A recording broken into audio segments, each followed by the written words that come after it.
Welcome everyone, this is a Legacy School Science lesson for Chemistry Chapter 1 about kinetic particle theory of matter for Year 9. For this lesson, you will need your Cambridge IGCSE coursebook, the 5th edition, pages 11 to 14. Kinetic particle theory of matter. Existence of atoms and molecules. Elements and compounds mix and react to produce the world around us. They produce massive objects such as the gas giants, the planets Jupiter and Saturn, that we met at the start of this chapter. They also give rise to the tiny, highly structured crystals of solid sugar or salt. How do the elements organize themselves to give this variety? How can an element exist in the three different states of matter simply through a change of temperature? Our modern understanding is based on the idea that all matter is divided into very small particles known as atoms. The key ideas in our understanding are that each element is composed of its own type of atom. Atoms of different element can combine to make the molecule of a compound. This idea that all substances consist of very small particles began to explain the structure of the three different states of matter. The different level of freedom of movement of particles explains some of the different features of the three states. Figure 1.14 illustrates the basic features of the three states we discussed earlier. Here we have figure 1.14. The basic differences between the physical properties of the three states. A solid cannot flow. It has a definite shape and volume. A liquid can flow. It is a fluid. It has a definite volume but takes the shape of the container. A gas is a fluid and spread throughout its container. It has no definite volume. Main points of the kinetic particle theory. The kinetic particle theory of matter describes the three different states and the changes between them in terms of the movement of particles. The major points of the theory are: all matter is made up of very small particles. Different substances contain different types of particles, such as atoms, molecules, or ions. Particles are moving all the time. The higher the temperature, the higher the average energy of the particle. The freedom of movement and the arrangement of the particles is different for the three states of matter. The pressure of a gas is produced by the atoms or molecules of the gas hitting the wall of the container. The more often the particles collide with the wall, the greater the pressure. We have the three stage, applying the kinetic particle theory to change in physical state. In a gas, the particles in a gas are arranged totally irregularly.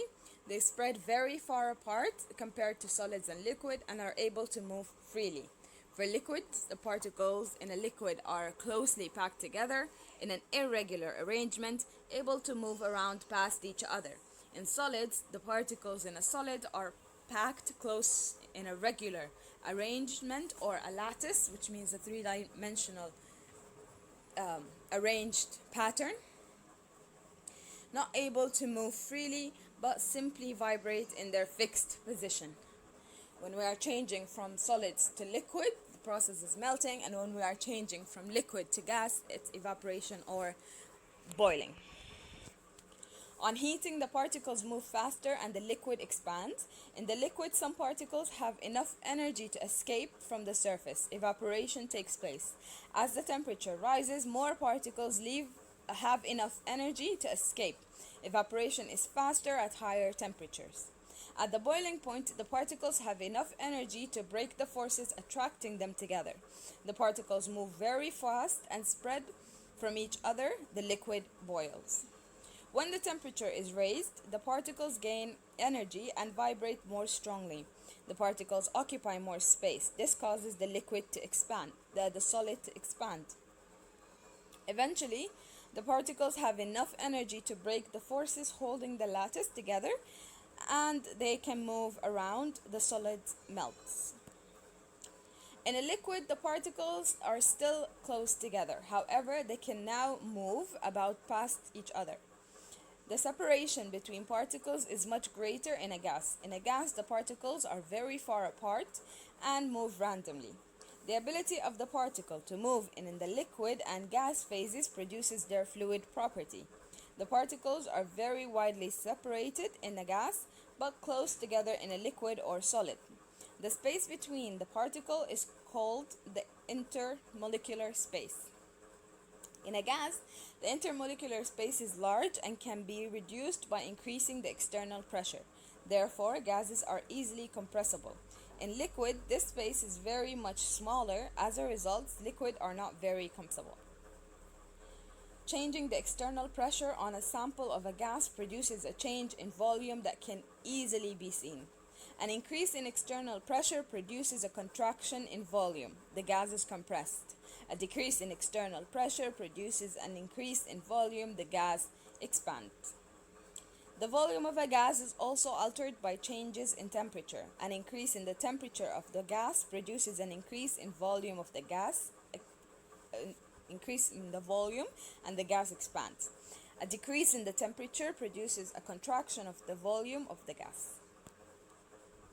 The movement of particles in a liquid also helps to explain evaporation from the surface of the liquid. Some of the particles are moving faster than other particles.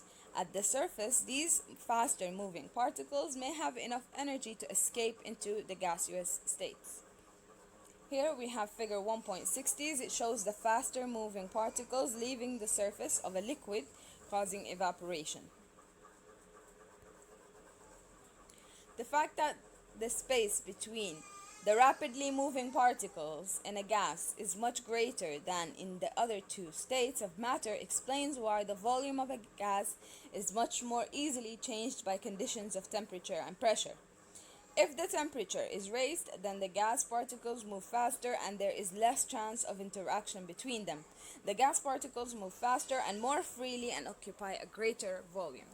The opposite is true if the temperature is lowered.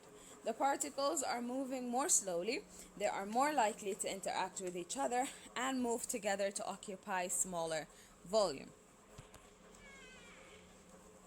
Changes in pressure also affect the volume of a gas sample. An increase in pressure pushes the particles close together, meaning that the moving particles are more likely to interact with each other and move closer together. The opposite is true when the external pressure is lowered. The particles occupy a greater space and interactions between the particles are less likely. The interpretation of a cooling curve.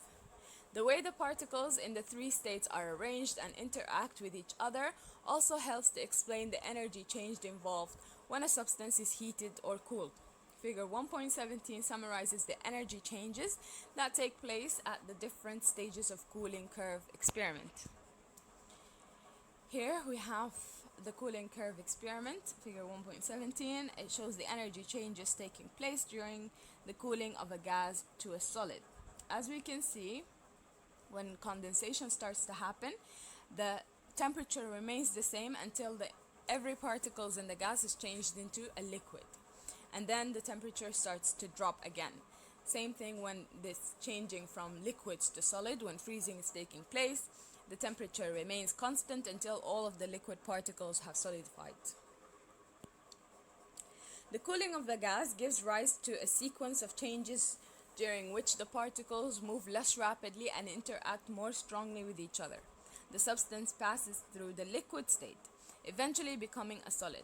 Over the course of the experiment, the temperature falls. However, the graph shows two periods during which the temperature remains constant. These regions are the time when first condensation and then freezing takes place. In region A, figure 1.17, the temperature is falling. The energy of the particles decrease, the particles move more slowly and interact with each other more strongly.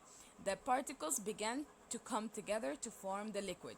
As the intermolecular forces increase between the particles, energy is given out. This results in the temperature staying constant until the gas is completely condensed to liquid. Once the liquid is formed, the temperature starts to fall again, region B. The liquid cools. The particles in the liquid slow down, and eventually the liquid begins to form. The solid begins to form. The forces holding the solid together form and energy is given out. While the solid is forming, this release of energy keeps the temperature constant. The temperature stays the same until freezing is complete. After the solid has formed, the temperature falls again. Region C. The particles in the solid vibrate less strongly as the temperature falls. The key points about the process taking place during condensation and freezing are: as the particles come closer together, new forces of interaction takes place. This means that energy is given out during these reactions. Therefore, the temperature remains unchanged until the liquid or solid is totally formed. As energy is given out during these changes, condensation and freezing are exothermic reactions.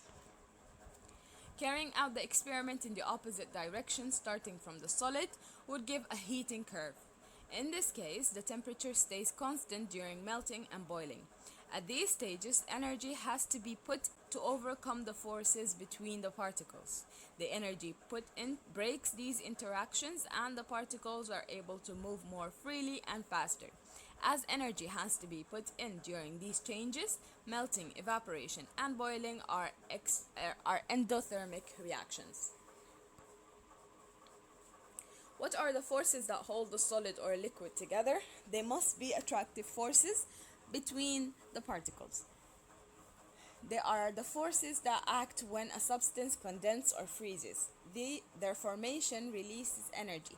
However, their nature depends on the substance involved. For substances such as water or ethanol, they act between the molecules present, and so are intermolecular forces. This is the end of this session. I hope to see you again soon.